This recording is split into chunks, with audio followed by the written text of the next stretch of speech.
Le cours de l'or qui grimpe encore d'un niveau, Vladimir Poutine qui lance le sommet des BRICS 2024 à l'heure où la Corée du Nord enverrait ses soldats en Russie. Voici le nouvel épisode de l'Hebdor, votre revue de presse hebdomadaire autour de l'or, des métaux précieux, de l'économie et de la géopolitique.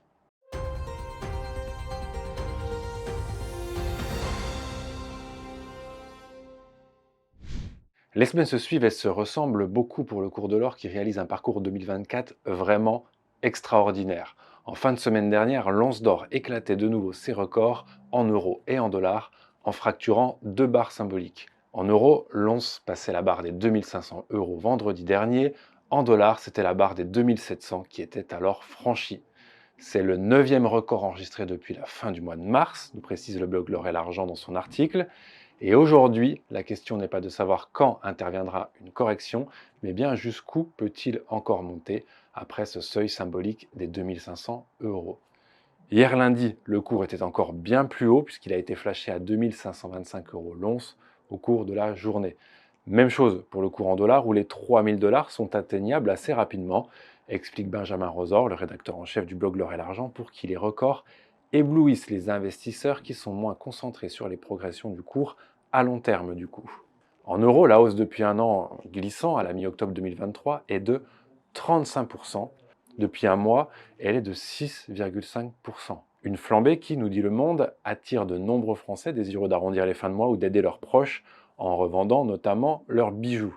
En tous les cas, cette ascension folle se poursuit sur le fond d'un contexte d'incertitude lié aux élections américaines à venir, aux tensions au Moyen-Orient et aux réductions des taux d'intérêt par les principales banques centrales. Elle se fait aussi au moment symbolique où les BRICS se serrent toujours plus les coudes face au dollar, à l'heure où, ce mardi même, le président russe Vladimir Poutine donne le coup d'envoi du sommet des BRICS 2024 à Kazan, en Russie donc. Le président russe attend à partir d'aujourd'hui une vingtaine de dirigeants étrangers alliés ou partenaires pour un sommet des BRICS devant démontrer l'échec de la politique d'isolement des Occidentaux depuis l'assaut contre l'Ukraine. Selon Yuri Utchakov, tous les pays membres des BRICS devraient être représentés à Kazan par leurs dirigeants, sauf l'Arabie Saoudite, qui enverra son chef de la diplomatie. Le président brésilien Lula ne sera pas là non plus après avoir subi une chute. Le Kremlin se flatte d'organiser l'événement diplomatique le plus important jamais organisé en Russie. Il intervient alors que Moscou gagne militairement du terrain en Ukraine et a forgé des alliances étroites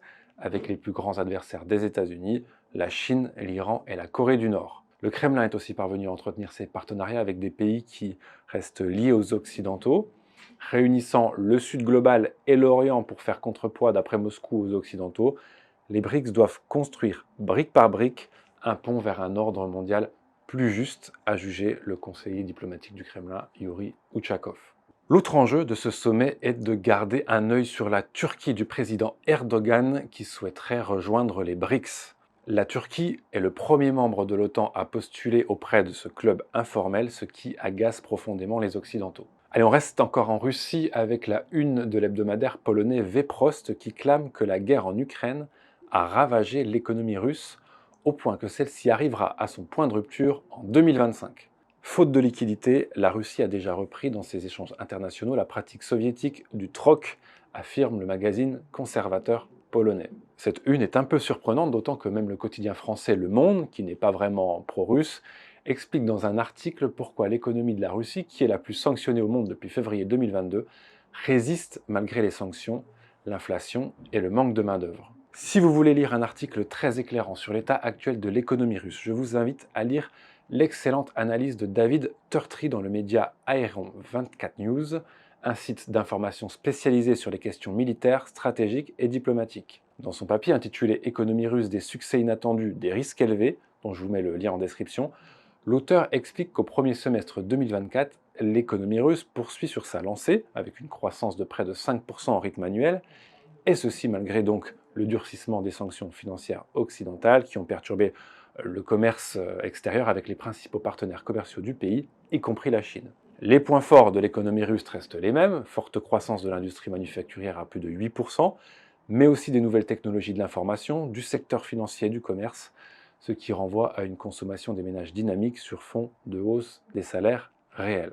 De plus, si le déficit budgétaire avait avoisiné les 2% du PIB en 2023, il a été ramené à 0,5% au premier semestre 2024, ce qui renvoie à une croissance plus forte que prévue des rentrées fiscales et permet à l'État de conserver un faible endettement malgré l'effort de guerre. Néanmoins, selon David Tortry, la pression inflationniste ne diminue pas sur fond des pénuries de main-d'œuvre et de renchérissement des importations. De plus, si l'industrie russe semble poursuivre sur sa lancée, les services donnent des signes de faiblesse, ce qui pourrait renvoyer aux premiers effets du durcissement de la politique monétaire de la Banque centrale russe.